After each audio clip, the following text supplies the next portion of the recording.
Tião, Tião, o candidato do povão. Este é a Visão Libertária, sua fonte de informações descentralizadas. Este artigo foi sugerido e escrito por Giuseppe, revisado e narrado por Rafael. Isso até pode parecer o slogan de qualquer político safado que exista por aí, mas nesse caso é bem diferente. No ano de 1988, na eleição para prefeito do Rio de Janeiro, aconteceu uma situação bastante curiosa.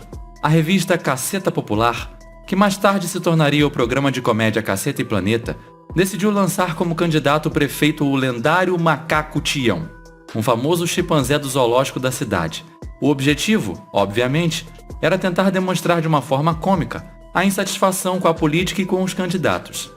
Tião era famoso por sempre fazer caretas, brincadeiras e andar ereto quando via crianças lá no zoológico. Isso mudou quando a administração resolveu colocar Tião em outra jaula, o que desagradou profundamente o macaco, fazendo com que o mesmo passasse a ficar muito agressivo. Desde aquela época, o Estado tenta acabar até com a felicidade de crianças e macacos. Para quem não sabe, o antigo zoológico do Rio de Janeiro, que hoje eles chamam de Bioparque do Rio, era de administração estadual na época. Os resultados desta aparente brincadeira são lembrados até hoje. Tião teve nada mais, nada menos que 400 mil votos, o que correspondia a 12% dos votos válidos, e ficou em terceiro lugar na eleição. A campanha foi tão bem aceita pela população que chegaram a ser feitos santinhos, broches, camisas e até mesmo um show na famosa casa de shows Circo Voador. Tudo isso para promover o candidato Tião. Essa votação foi tão grande que Tião foi parar no livro dos recordes, o Guinness Book, ocupando a posição de chimpanzé mais votado do mundo. De fato, se Tião tivesse concorrido a deputado federal em 2018, teria recebido mais votos do que Hélio Fernando Barbosa Lopes, o famoso Hélio Negão, que foi o candidato mais votado no Rio de Janeiro na eleição de 2018, com 4,5% dos votos válidos, totalizando 342.491 votos. Já o segundo candidato mais votado, Marcelo Freixo, conseguiu 4,4% dos votos válidos, isso no mesmo ano. Ou seja, Tião, em 1988, quando a população era menor, levou mais votos que os maiores candidatos tanto da direita reacionária como da esquerda lacradora. Mas você deve estar se perguntando, como que ele pôde ganhar votos? Então, é muito simples. Até 1996, você podia escrever o nome do candidato em quem queria votar, na cédula de papel. O voto era impresso. Ainda não havia a caixinha mágica do TSE, que alguns chamam de urna eletrônica. Aquela que foi rejeitada por inúmeros países por não ser confiável e facilmente fraudável.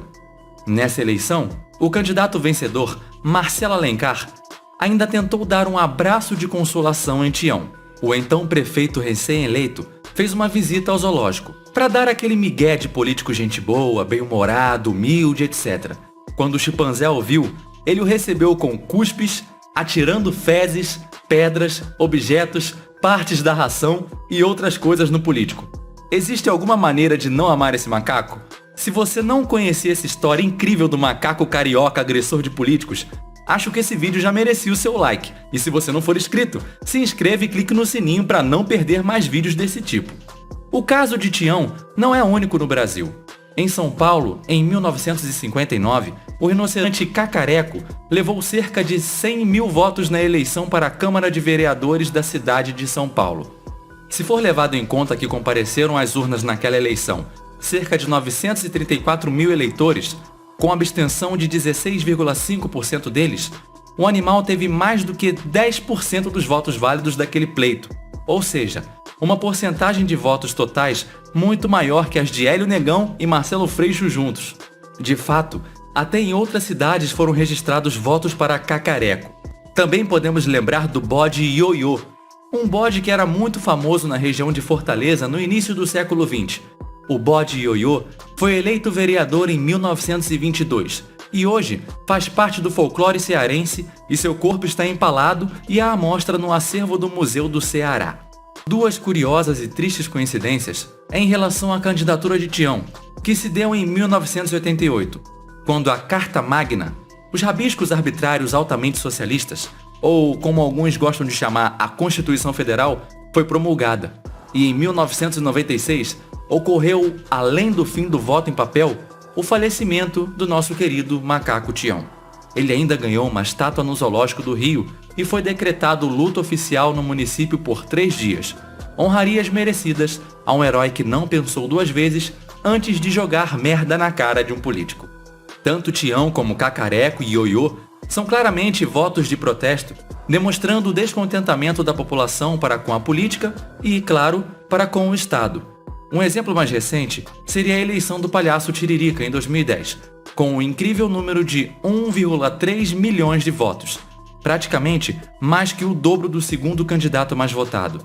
Por mais que os eleitores de alguma forma se sintam vingados votando neste tipo de candidato, na prática faz zero diferença. Isso muda absolutamente nada em relação à violência e tamanho do Estado, pois ele vai continuar a te cobrar impostos e atrapalhar a sua vida com regras absurdas que você nunca concordou.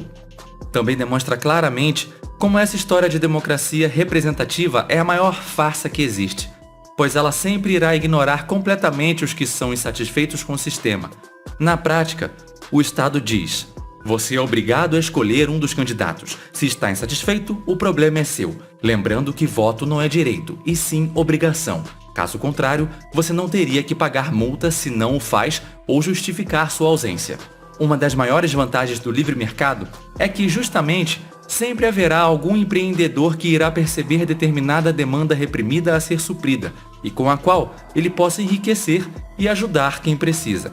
Agora, como esperar que alguém que recebe dinheiro roubado via impostos todo mês, um dinheirinho que cai bonitinho na conta e ainda é extremamente beneficiado pelo sistema do Estado, como esperar que esse alguém tome a iniciativa para mudar algo? Tal expectativa é a coisa mais ilógica que existe. Quem efetivamente quer fazer algo de bom pelo mundo precisa sair da zona de conforto e pôr a mão na massa, vencer as dificuldades. A maioria das dificuldades, regulamentações, impostos e burocracia enfrentadas pelas pessoas são colocadas pelo Estado para proteger a si mesmo e para proteger seus apadrinhados.